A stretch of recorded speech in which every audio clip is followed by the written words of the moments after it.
Hello and welcome back to Roll Initiative. Kind of a cool thing tonight, something a little different. We're going to be doing a one-on-one with Brianne, who actually played in our first campaign over about a year and a half ago. Due to scheduling stuff and opportunity, she had to leave that table and I get to finish off her character, Skoonch the Blue Gnome. So we are here tonight to start her back in the story, join her with the 5, finish her story arc, and she will aid the others in finishing theirs. Man the camera tonight, we got Joey, who plays Rufus, the gunslinger, at the table. And for support, we have Jennifer, who plays Oriana, in case there's any questions that I can't even answer. Any questions for me before we start? Not yet. Okay, so let's begin. It's been 15 long years since you were taken from your home by your god Lyra. You still wear her symbol faithfully around your neck, the upside-down triangle, the mist that floats within it. Through these 15 years, and especially in the last 3, you've made quite a name for yourself with the royals of the Duchy of Dornig, aiding them with your healing abilities with the war against the Blood Empire. Although Dornig was defeated and the Blood Empire expanded their land by taking over Krakovar, Prince Johann Veldi, son of Queen Euphoria Veldi, has remained an ally and a friend to you, while the rest of the family squabble over the rights to the Golden Sphinx throne. 2 years have passed since the war ended. You've made your home in the Tundra Alps. This small wooden cabin gives you peace and quiet from the destruction you witnessed on the land below. You make your way into Meglinsburg, a small dwarven town that sits at the foot of the Alps, for supplies, sometimes just for company in a tavern. The cold morning air wakes you from yet another memory of your past. Amara, Etch, Anna, Armus. The adventures you had, things you never got to finish. You place fresh wood in the fireplace and fill your stein with ale. Step outside to take in the fresh smell of pine and the view of beautiful snow-capped mountains that surround you. In the distance, you notice a falcon that begins to fly towards you. It lands on this wooden fence that surrounds your porch. You see a small scroll hanging from its left tail. What you want to do? It's flying up there and it's got a scroll. It landed? It landed. It landed. You have this wooden fence that kind of comes around a porch, entry into this cabin. It just lands right there, looking at you. Not attacking, just looking at you. Give me a history check. Okay. And if you're proficient, you get to D8. What'd you get? Are you proficient in it? No, I am not. Okay. I got a 4. 4.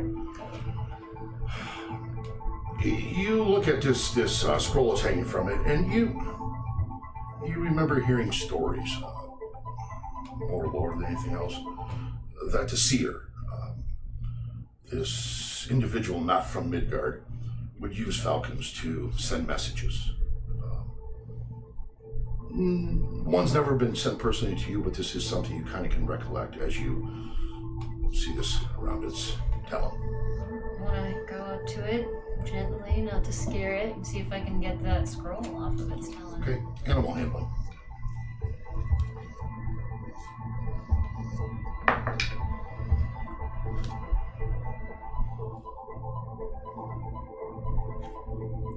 I think I am proficient in that. No. So you get to roll if it's marked in, you get to roll 8 with it. Oh wait, no, I'm not. Yeah.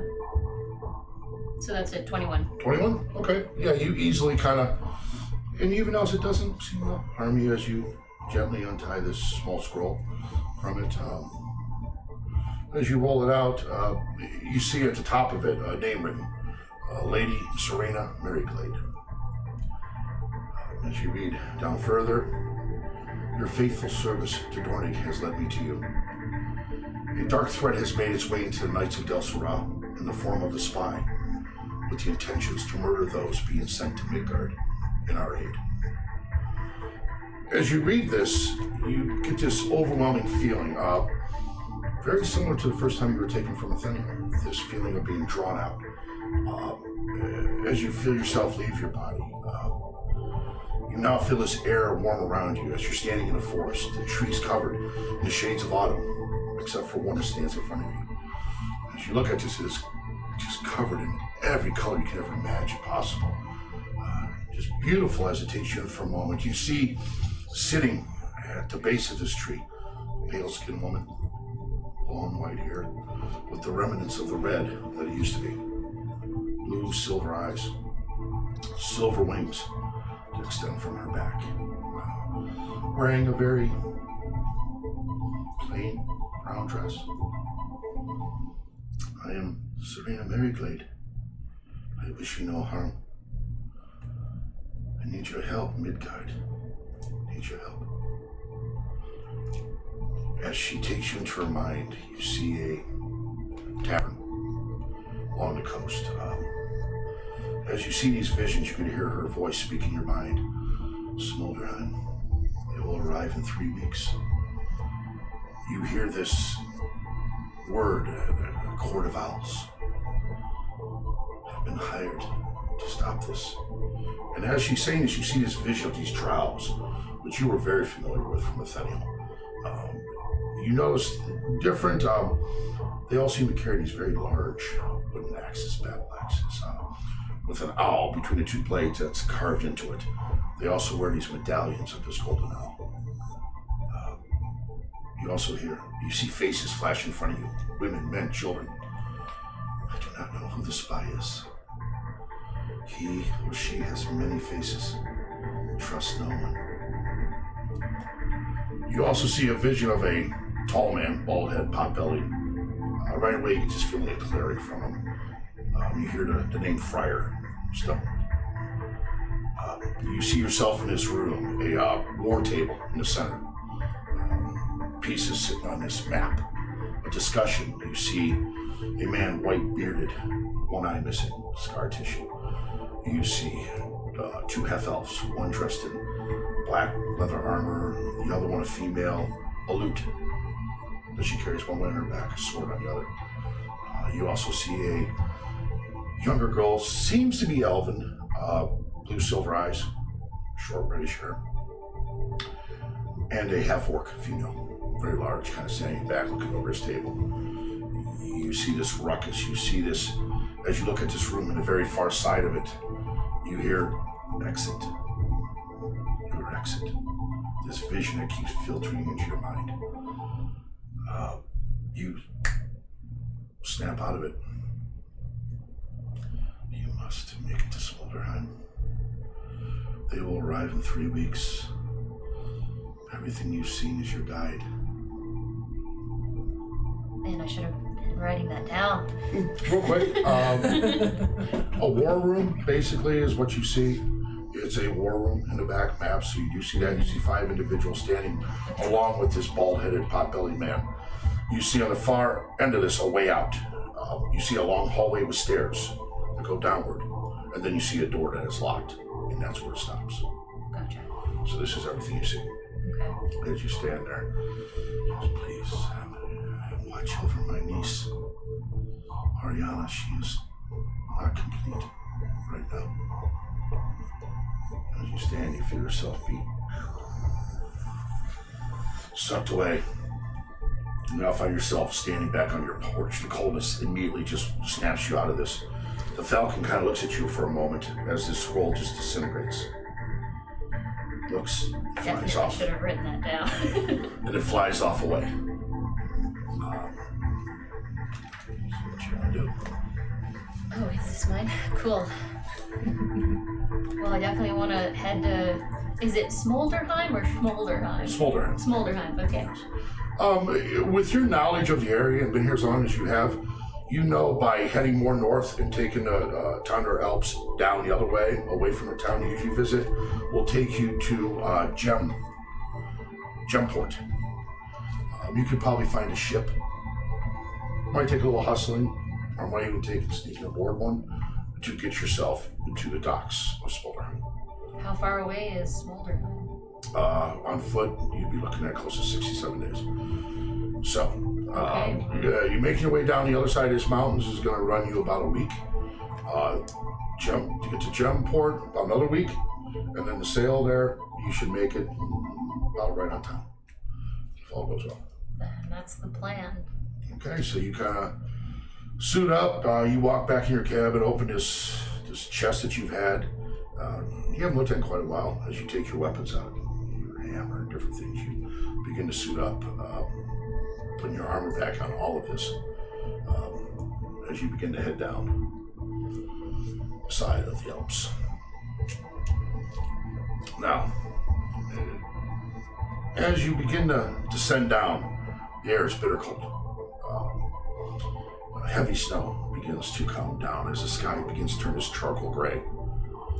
The farther you push yourself down, the more the wind and the snow are beginning to work together. It's almost like a blizzard begins to happen. As you're trying to look, you're stepping down and you lose your footing for one moment. Where I need a dexterity saving throw from you.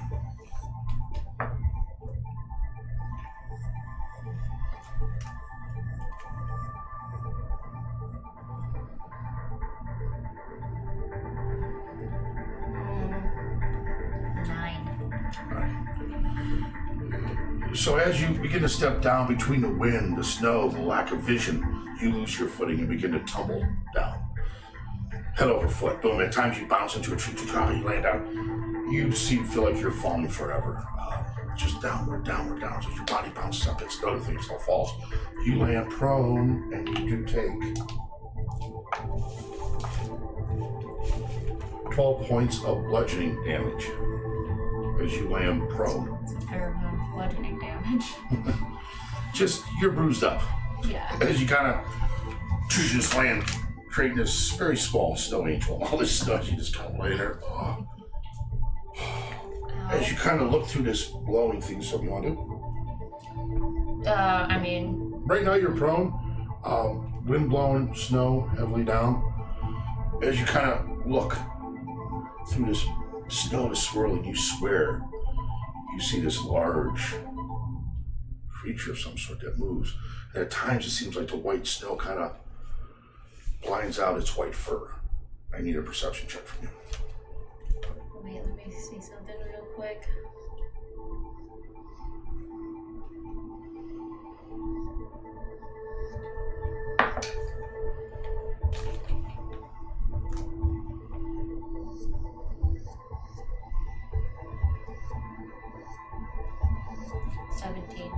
Okay.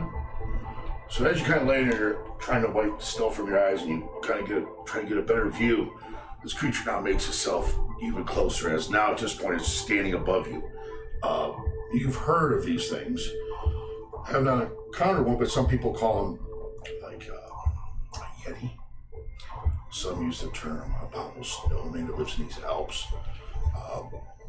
Not seeing a lot, but now you're seeing one standing above you. These horns that come out the side like a ram that bends back. It's charcoal eyes looking down at you. As it opens its mouth, this drool just drips from its fangs as it begins to creep towards you on the initiative. I didn't think it was going to be a friendly Yeti.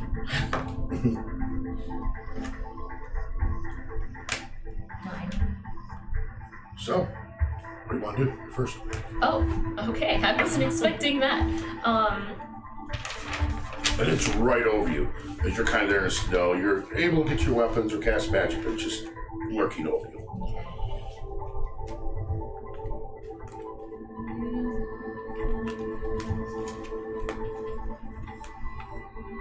Well, why fix what ain't broke? Let's go with Fireball. Okay, so you're kind of there, back as you reach your hands outward, just this flames build in your hands and release towards this creature. Give me the attack roll. Is that attack or is that dexterity on my part?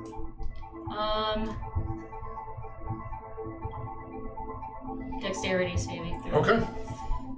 And A 12. What's your saving throw will be on your spell sheet? Oh, that's right. Okay. Wait. Spell save? Yeah, you failed. Okay, roll me the damage. Let's see. 8d6. That's a lot of d6s. Sorry. I'm still getting reacquainted with how everything That's okay, works. that's okay. Give me those 8d6s. Thank you.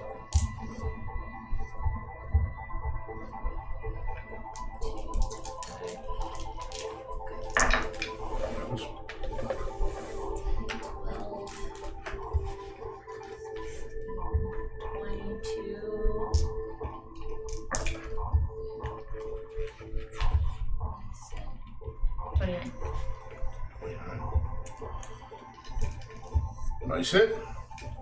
As you just blast this thing, as you blast it, you notice this response it has to it immediately as this kind of tries to throw stuff at stone. It seems very afraid as it kind of steps back from you for a moment and looking at you and just freaked out as it tries to lunge in and make an attack at you, but you feel it's not at its full self. It's afraid. It's going to attempt to claw you, and that's 18, so 18 does hit. You know that, so you're going to take 5 points of damage plus 1 point of cold damage. Of what damage? Cold. You just feel this. Oh, as it hits you with its claws, you just get this shivers after it hits you. Yeah, there's just shivering. Cold. I was like, what the hell? It's going to go in for a second attack on you. Okay.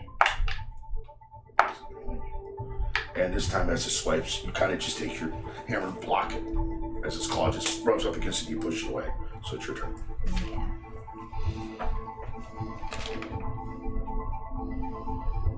Let's get a little more lively. There we go.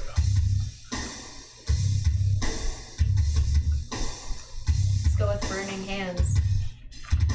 Okay. And that is an attack on your part, correct? What was that? That's an attack on your part. Nope. Saving you. Okay. Good. And he does fail. Cool.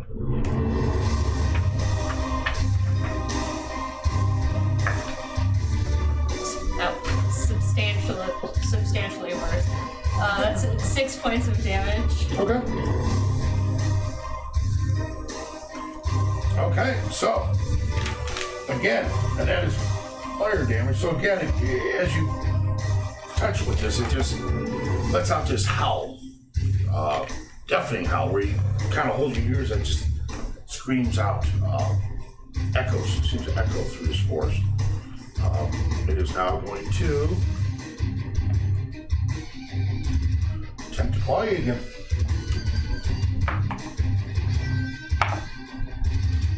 Its first attack does miss. As it swipes by again, it's going to try again.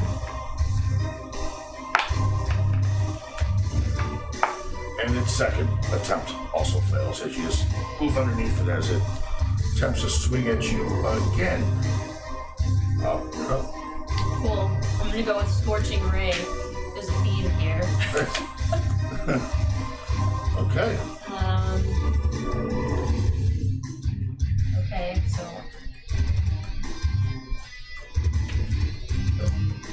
so I roll an attack. Is there something that I add?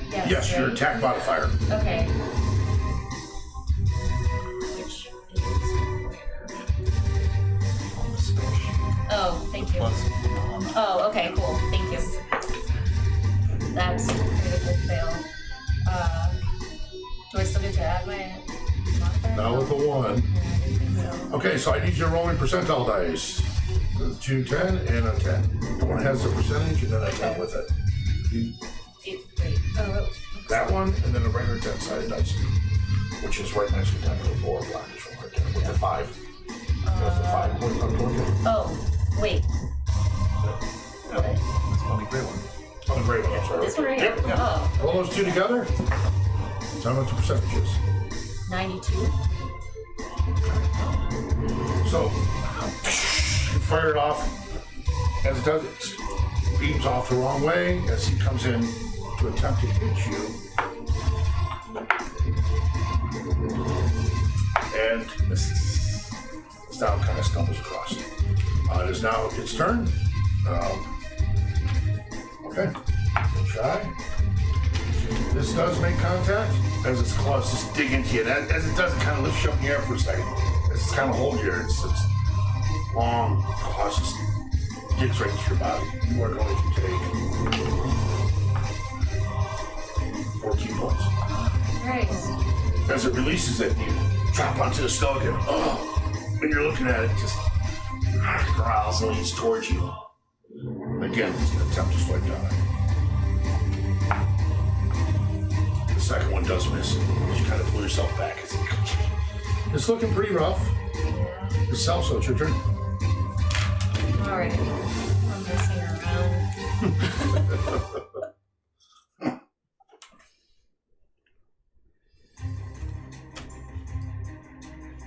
Who put these spells here?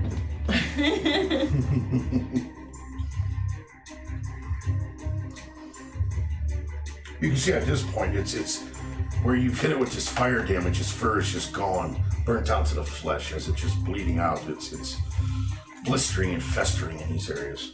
Let me try Scorching Ray again. Okay. Come on. Shit, it's 12. 12 does hit. Oh, yes, okay. Remember, it has no armor. It's just a beast with fur in that, so yeah.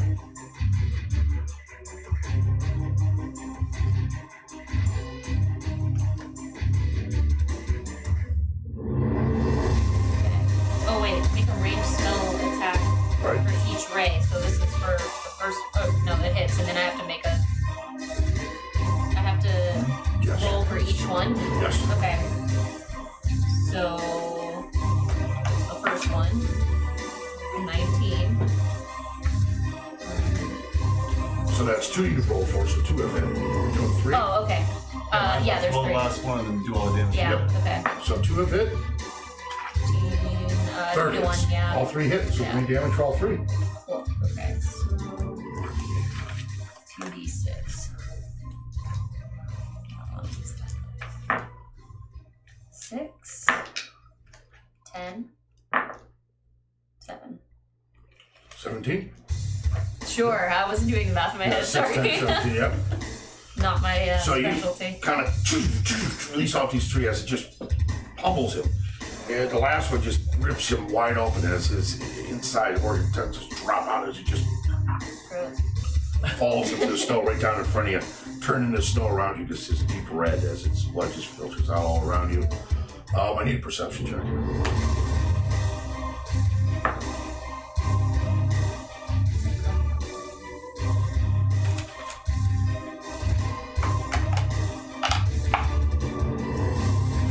Remember when I was good at this? It all comes back. It's like random bite takes a couple times. If it's penciled in with a dot, you get to roll D8 with it. If not, you don't. 15. Okay. So as you stand, you're kind of taking in the glory for a moment of taking this huge thing down. You kind of look as the snow's blowing. You look over to your left. You see that somebody seems to be moving this way. Look farther out. You see another one. It's almost like this howl with summoning other ones. Oh, great. So if they're far enough away from you, that's what you want to do. They're enough in the distance. So this could be a moment to run for it, or it could be whatever you want to do. I don't see the point just fighting them, killing them, because obviously I would. Yes. But, is there anything like I can use on the Yeti before I skedaddle? You've heard rumors because there's such a creature has not been seen a lot. Its horns could be valuable. Can I cut them off real quick? Give me a medicine check real quick. That I'm proficient in. So you get your DA with it. Just get a nice clean cut, not to hurt their value.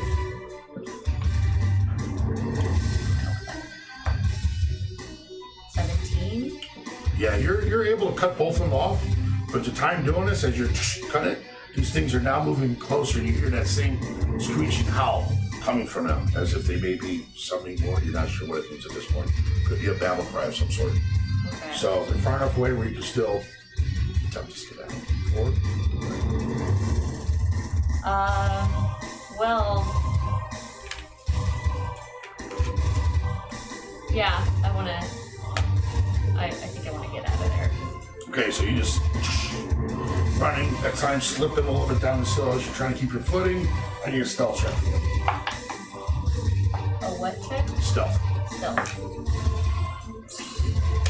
Nat 20. Oh, yeah, so you have time to keep your footing. As you can see the other ones, as you look behind you, going to the body of the one you just slain. Kind of lean over and let out these howls as you move forward down these mountains. The lower you get, the snow begins to slow. The winds begin to slow. You make it to the bottom of these, bruised, hurt a little bit from it. So you're now sitting at the bottom of these mountains, knowing heading north is going to take you to Unported. You want to continue on? Do you want to rest? Let me at least cast some kind of healing spell on myself. Let's see it.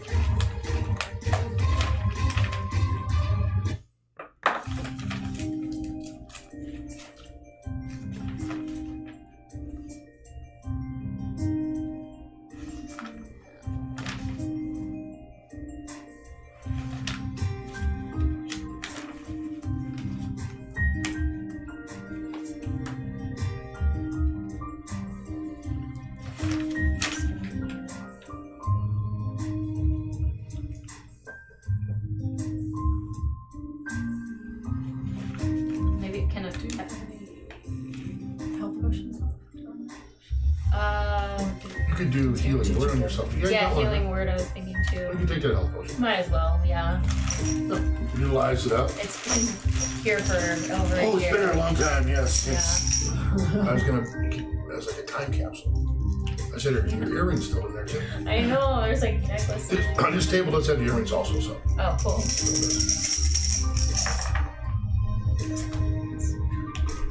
7. Plus what's that level say? Plus 4. I think, 4 right? plus 4. Okay, yeah, so. 11. Yeah, it's not very good either, but. I guess it's okay. Well, you take a moment as you get to the bottom of these Alps to find a nice place under a tree there, just kind of relax and just heal yourself up enough. You can see ahead of you a road that you're familiar with. It just heads down the Alps and straight north, which will take you to Unported. So it's just a path road that goes upwards. You begin to move along it. Well, at this point, it's starting to get late at night to where you're feeling tired, but you keep pushing forward. Is this thing in you that as you walk, you almost think it kind of ironic that you were once, this 5 number, this 5 that were left behind. Now these 5 you're going to play a part in. As the whole thing, you think back years ago, perhaps this is what and why your God has put you here. Perhaps this was all something that was meant to be. As you go through these thoughts in your mind, you move farther north.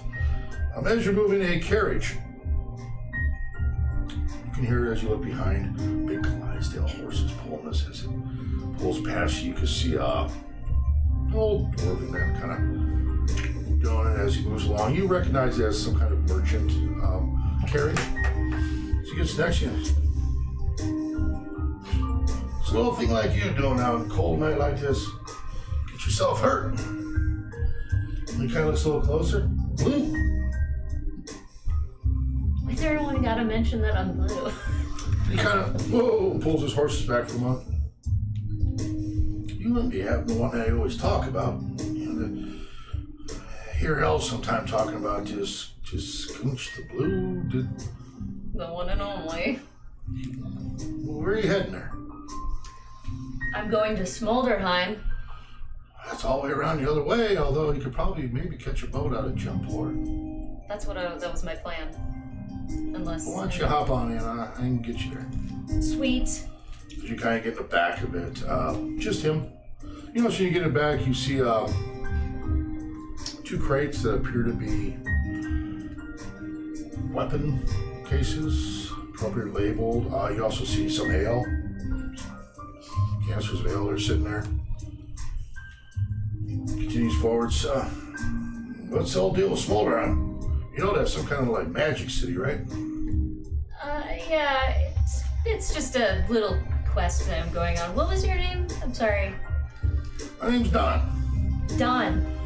I'm with the Iron Crags. I'm sure you've heard of us. We're the best weapon makers in all of Midgard. Are you kidding? I never stop hearing about the Iron Crags. It's because of our reputation. Sure, just pop open one of those cases. I was Just gonna take a ask if I could, but I didn't want to be presumptuous, but thank you. You kind of open one of them. As you do, it's just the most beautiful battle axe. I mean, the engravings, even as you kind of run your hand along the metal of it, it seems to be a different type of metal that you're used to. Definitely unique. Craftsmanship is incredible. You know, lately we've been darn dead ones, you know. Morrigu. They've been wanting us to construct some flying ships for them. Said, no way, no how. We give them those, they're liable to take over all of Midgard. Because it just keeps moving onward. Morrigu. You want to write that down. Just like it sounds. M-O-R-A-G-U. Not gonna make any salty jokes. As you push forward, you kind of drift off to sleep. You know, just tired, being and a little stressed at this point as you sleep. So it's kind of a rest. Yep, it's a rest, so you're drowsing back up. Sweet. Hey, little one, we've arrived. We're here in Unported. That was fast. Thank you. You've been sleeping for close to 10 hours. I don't want to wake you. Well, that's about, I need to get a solid 10, otherwise I'm useless. I understand. As you kind of jump off the back of this carriage, be careful on your travels there. Thanks, Don. He kind of just makes his way off, heading more east in Unported. You get out there, climate's a little better. A little warmer from coming from the high elevation we're at. Small town. You see docks holding about 6 ships. As you watch, one constantly seems to leave, another one kind of is waiting to come in, picking up and dropping off. For as small as a town it is, it takes a lot of inventory in, a lot out. You see the small tavern that sits kind of there, right along the shoreline there by the docks. You see some small homes. Otherwise, really little, mainly dwarven. As you make your way in, so what you want to do? You got the dock sitting here. You got tavern here.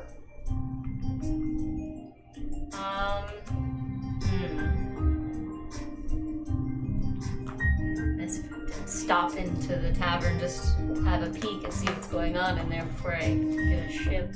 Okay, so you walk in it. Like I said, mainly all dwarven for the most part. You can pick out a couple of humans that are in there. What you'd call maybe a blue collar type of place. Just a lot of them wear the shipment's clothes. A lot of them, you can tell they work on the docks. May have boats themselves. Dwarven bartender behind there. Kind of looks over, just, you know, doesn't seem to pay much attention. You got one halfling bard in the corner. Let's play a little lute. They sing along here and there. Most of them are just passed out. Kind of just really corner bar, dive type of place. Bartender, older gentleman. I've got him very clean, his glasses. Are there any captains in there that are cognizant enough to maybe might be able to talk? You notice one gentleman at the bar, human, blondish hair, probably shoulder length, scar goes all across his cheek this way. Looks like he might not have shaved about a week or so. But the clothing, much better. Most of them are wearing more proper, but definitely that of a shipment. He kind of sits there just drinking his ale, not really talking to anybody, by himself, just. I'm gonna approach him. So you sit up, kind of climb the stool next to him? Yeah, like, hey, how's the ale, buddy? No, it's original. It's Unported ale. Best ale in the land. So they want to say. It's kind of. So, you're a rarity, you know. The stories about blue gnomes and Midgard, I call it all. Oh, I guess you'd have to say that, right? You're a sailor, right? You're a captain? Yeah, that's what I meant. I'm not a sea person. But what do you call people riding in a never mind. What can I do for you? I'm trying to get to Smolderheim, and I could really use the ship, or I don't know where you're going, but We sail past there. I have many stops to do. What's your business is on? that's confidential.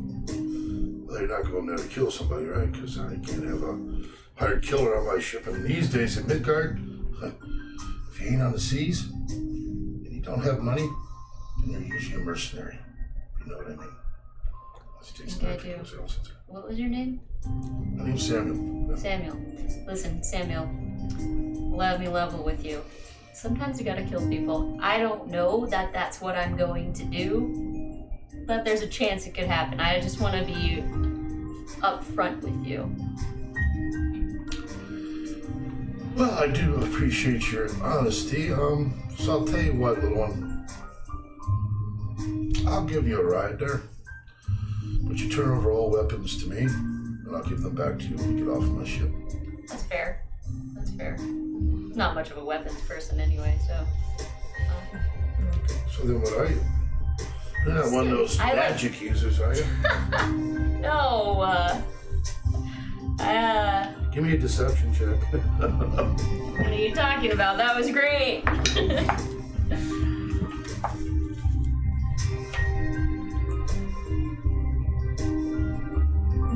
I forgot it. -2 charisma. So that's a 16. Just like in real life. It is for you. No. So be it.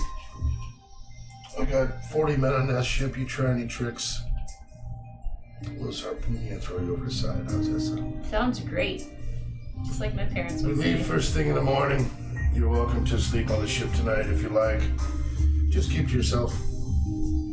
Not looking for any trouble. You got it. Yeah, she kind of takes you out to Habitation on the dock. Nice ship.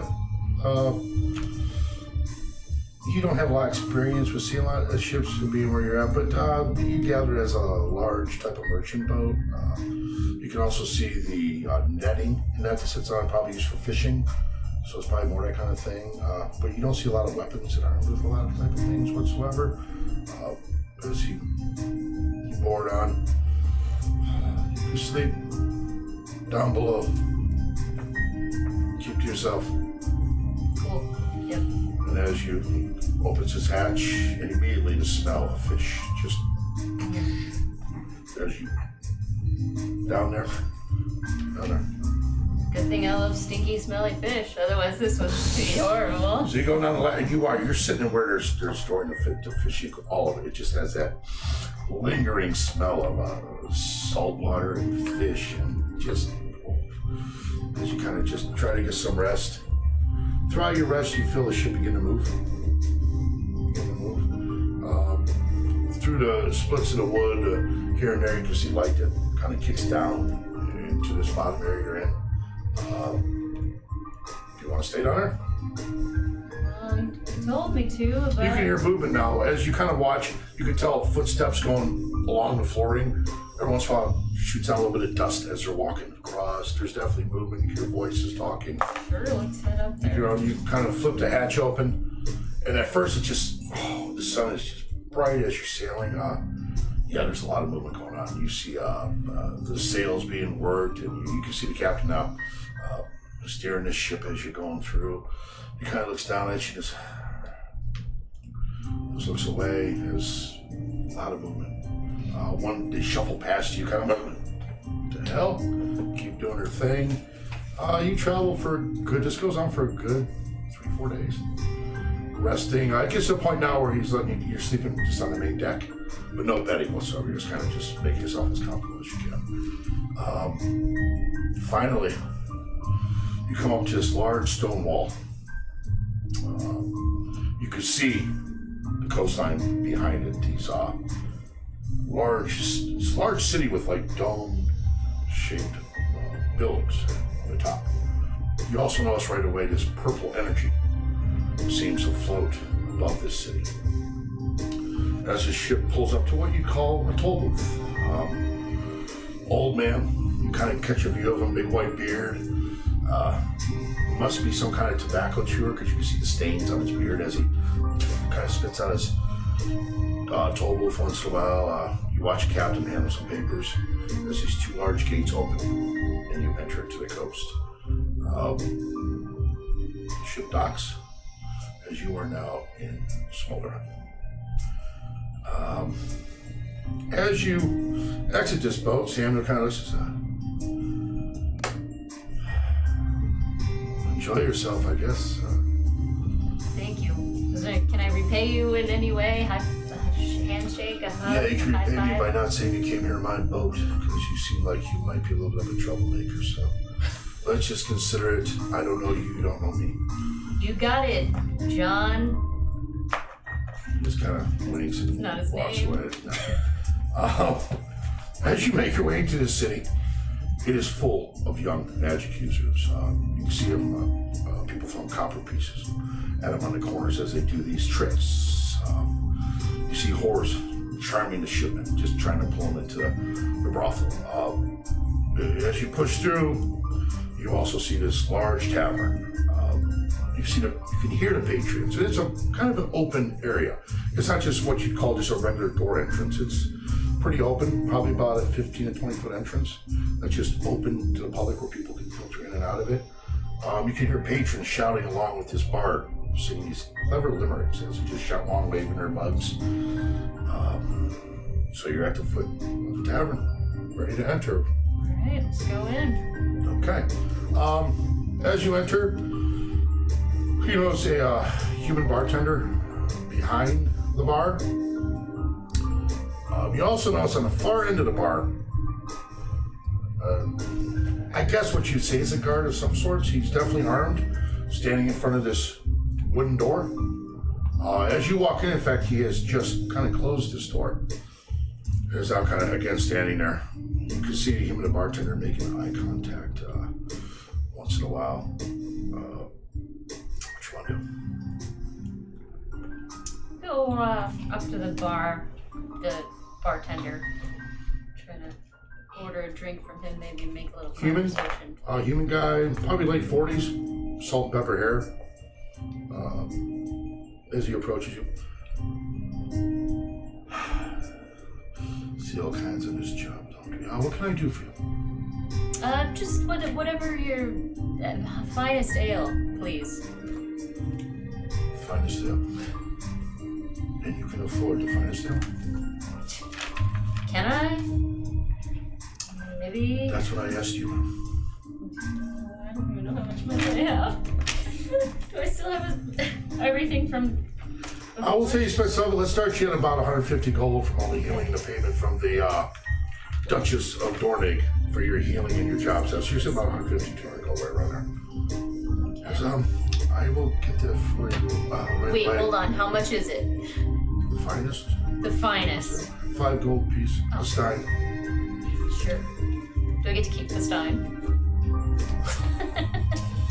You're quite a funny one, huh? Thank you. As he walks away, right away, you get this feeling from this guy that he's just like, it might take a lot to get this dude to even laugh. Very proper, very kind of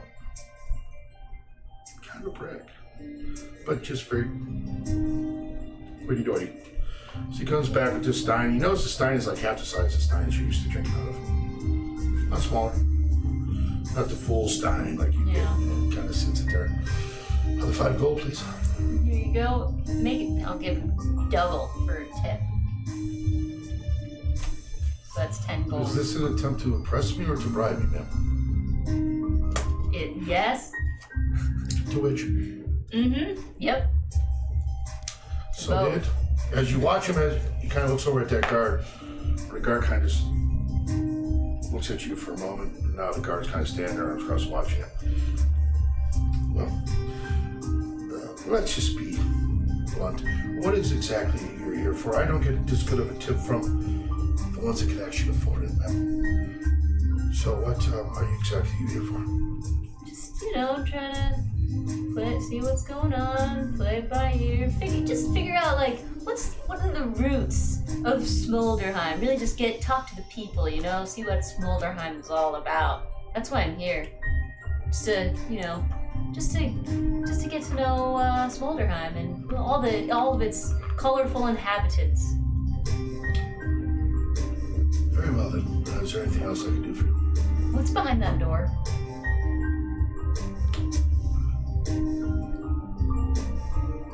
As he takes 4 of the gold, pushes it back to you. Says, Yeah. well, you know what? No. Give me a You suck at charm. No. Give me a performance check. At advantage. Oh, With the gold. that's a lot better. Of course, mine's 2, so it's 16. 16? Yeah. Man, behind that door are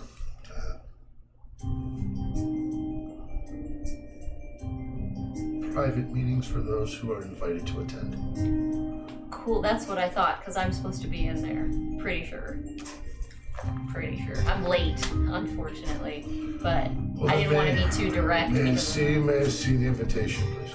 See, that's the thing. The invitation, I left it in my cave thing, and I can tell you exactly what it looked like. It was square and made of material. Give me a deception check. This time, Not at advantage.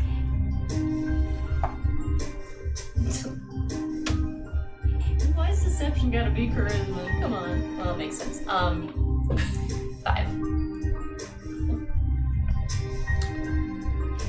and you have this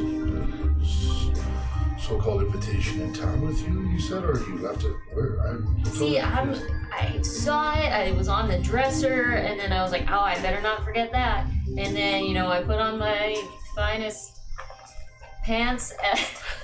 And he kind of leans over to the bar, to get a little closer, and he goes, I'll tell you what, man. If you can bullshit him through that door, then you'll get through it. But at this moment, the conversation has lost its entertainment for me. But you are welcome to, like I said, speak to him over there. And as you look, a good 6'4" human, as far as you can tell. Helmet, arm. I feel that, Jim. I'm not going to argue with somebody armed. Fair enough. I need a perception check from you.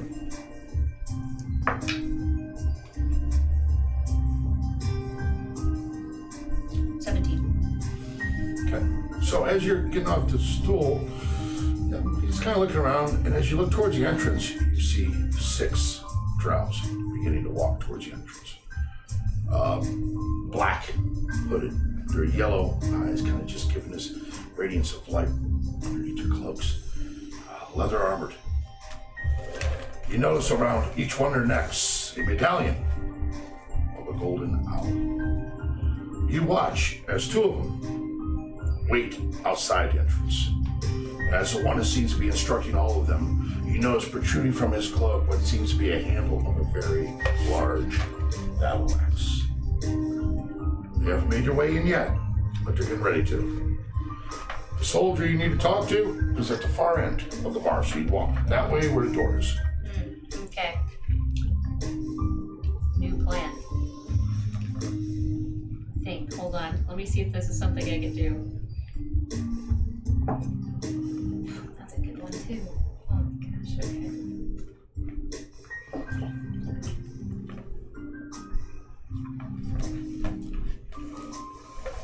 There we go. That's the one I was looking for. Where are the drow? Right outside the entrance, 2 of them are almost, just from your experience in battles and just from your experience of seeing a recent war, you could tell they're being told to not, just be here, but don't give me necessarily a formal standing guard thing. They're just lurking in that area, lurking, kind of watching, looking around, looking down the street, sometimes looking at a tavern. Definitely on watch, but definitely not doing it in a formal militant type of way. Just feels more sneaky. Definitely right off the bat. They're just lurking. But they're coming in here. 4 of them are. And they're gonna go in there, right? Behind that door. Going to your vision that you were told, more than likely yes. That is, they want to go to the same place you want to go to. Mm-hmm. Okay. Cool. Because I only have to get rid of 1 drow instead of... Well, there's 4 coming in. 4. 2 are staying outside. There's a group of 6. Are any of them like separated away from each other someplace? The 4 that are coming in seem to be staying close. Almost when you feel like you have a party and party crashers come in, they always come in as a group. This is that same feeling as they're walking in together. They're like, yeah, you can even watch as they begin to walk in. Patrons, they bump into them and spill beer. And they're like, fuck you. What are you doing? As one of the drows just kind of pushes them down on the ground. All right. Start making your way through. Yeah, Is there a bathroom in this place? In this tavern? All those days would be somewhere to go and squat. Yeah, it's just a clay thing. Someplace I can Against the like corner, but- hide a little bit. Yeah, give me a stealth. Son of... Do you not have, your stealth isn't... That's an 8. Being as crowded as this place is, yeah, you find this little room, you open it up, the smell of it, instantly you know this must be the bathroom. Like I said, a clay pot sits in the corner. Looks like it might have been emptied in a while, so the smell of urine and feces just kind of fill your nose as you kind of open this up. What you want to do? I want to cast Disguise Self Okay. as one of those drow. Is that a thing that I can do? Does it say it has to be a certain size? Ah, shit, probably. Hold on. You can seem 1 foot shorter or taller.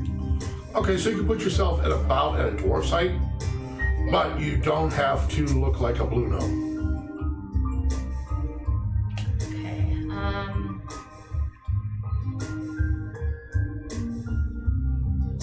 can I look like that? Can I just like... Obvious, how tall am I even? You're like 3'2", if I remember right. You have on your character sheet on the main name part where it says height, Yeah, weight, and all that. You made yourself pretty little. I did. No, I made myself tall for a gnome, I remember. I think But it 3 was foot still something's pretty tall small, for yeah. a gnome. Yeah. I think you're taller over here for like 3'4" or something like that. I don't know what it says. That sounds right though.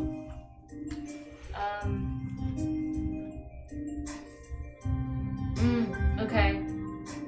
I guess I can. Well, if I just where they're wearing those cloaks and stuff and like the symbols and all that, let me just like make myself look like a human, I guess. Yeah. Shorter human. A very short, weird-looking human. Yeah. Yeah. This might work. Yeah. I mean, you're still gonna appear kind of dwarvish then, but you can make yourself a little more human feature being that's what I Maybe I should just go with a dwarf. So you come out male, female. Let's go with male. Why not? Okay, so you come out, boom, love it. You can see him now,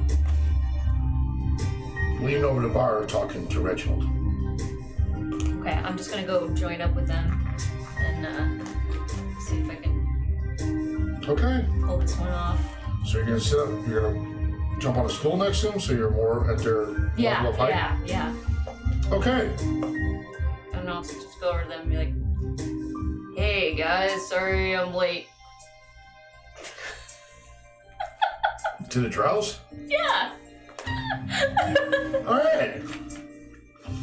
So, I'm in their costumes and stuff. so the one kind of looks over at you, and he still has his look over, his yellow eyes just stare right into yours. Why don't you get away from me, you little fuck? We're busy. As they're talking to Reginald again. And you notice Reginald's behavior, just as you're watching, doesn't seem too scared. Seems to be having a conversation. Can I just listen to their conversation? Thing that throws you off, do you know Elvish? On your sheet over there.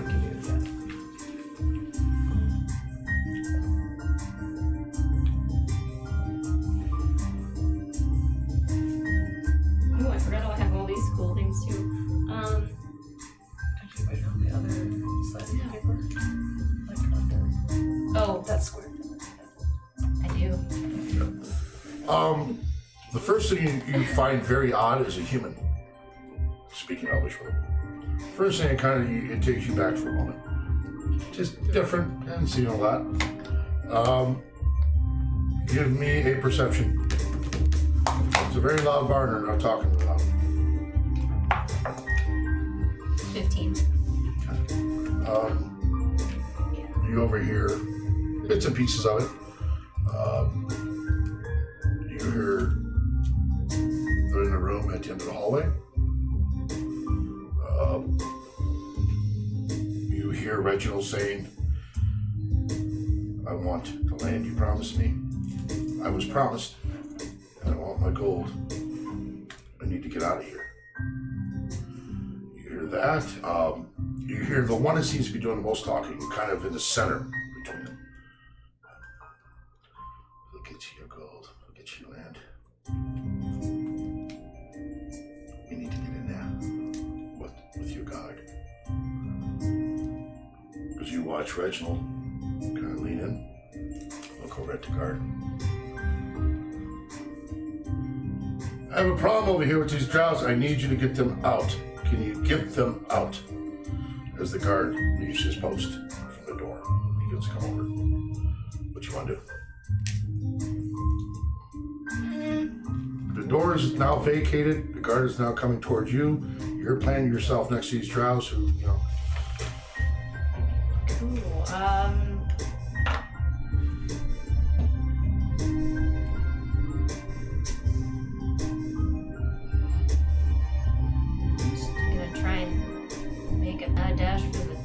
Okay, give me stealth. Nobody noticed me. Give me stealth.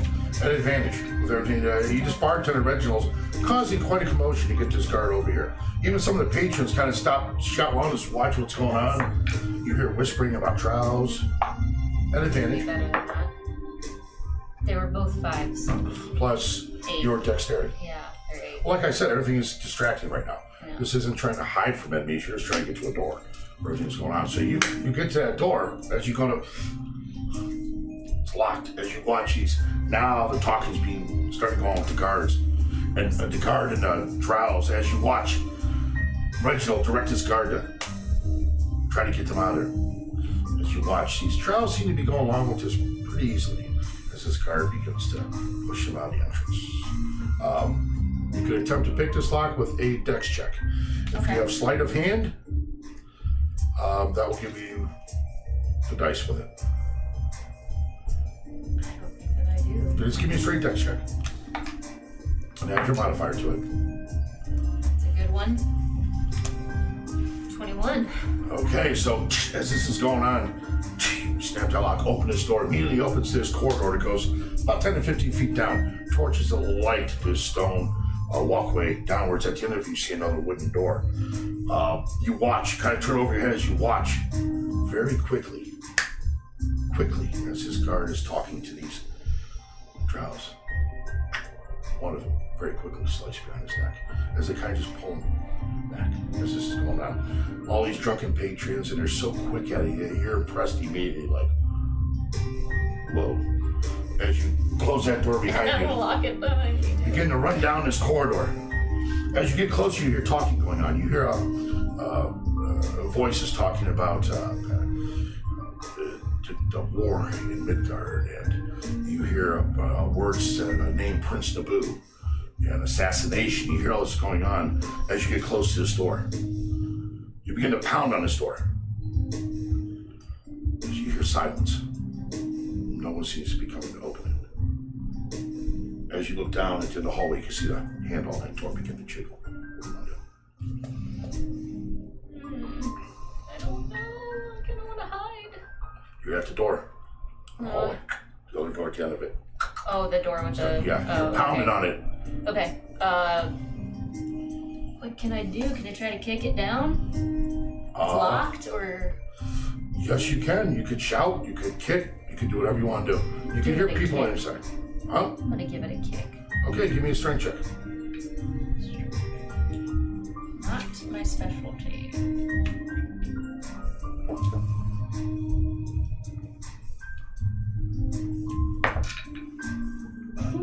Really bad. 6. So right as you just got done pounding and yell, "Let me in," you say, "I told you." So you take your little gnome foot and leg and you just give it this huge wooden door, everything you got. And as you go to kick it, the door opens. And you see this large human, pot-bellied, wearing what you imagine were cleric clothes. Bald head, gray goatee as he looks at you. "Who are you and what is the meaning of this? Where is my guard?"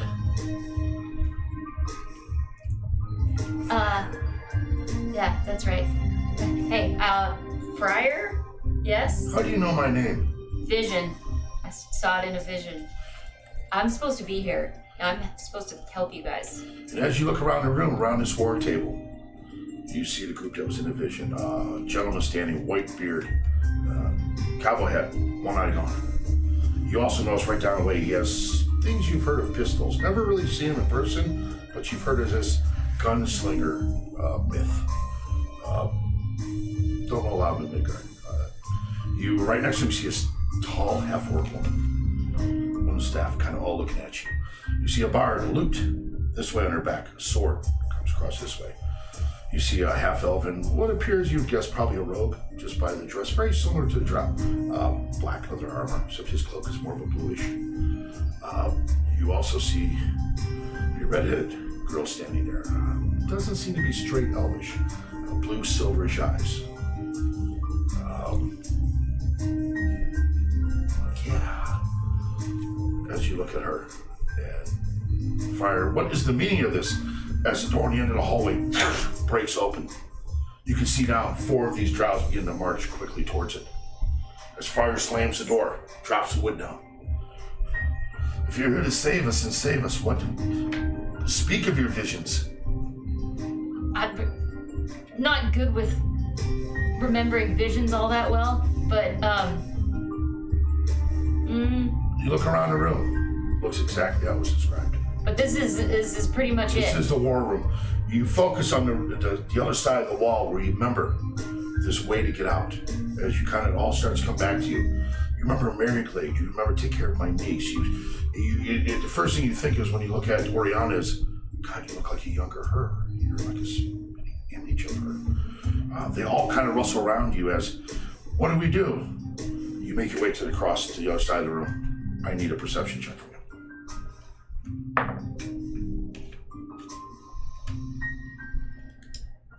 14.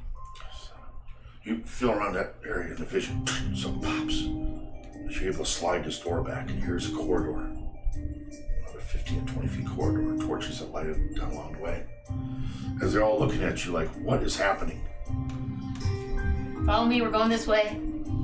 Close the door after the last one in, close the door. As you yell this towards them, on that door, final door to come in, you see as dust kicks, as an axe blade slightly makes its way through that wooden door. Hits it again, as all of you hustle in except Friar. You get in there, Friar looks at all of you. If there's no one here, they may find this exit. Whatever your vision was, see them through as he pulls the door shut. You guys exit, run down this corridor, down a flight of stairs to where you come to a door. A locked door. They all look at you. Where do we go now? Tell us of your vision. Vision didn't say anything about this door. We might have to just... Give me a wisdom saving throw.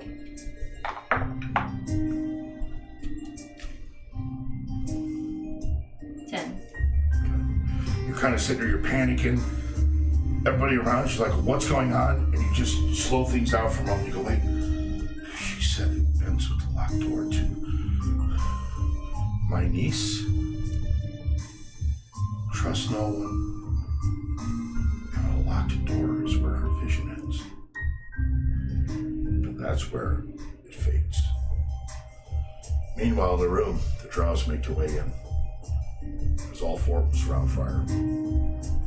Where are they?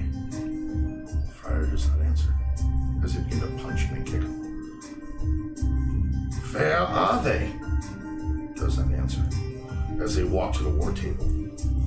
Knock off all the maps, everything that was sitting there, and lay his body over it. Only his head lays over the edge. As one with the axe takes it out. They'll find him without you. And brings it down with one forceful swipe as far as head lands on the ground. And that's where we'll end this.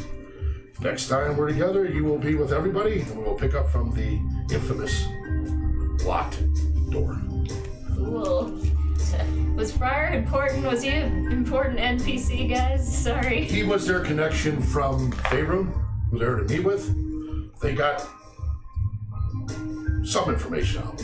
I wouldn't say all, but some, before he was executed. So yes, you're picking up right with now them at the locked door. So yeah.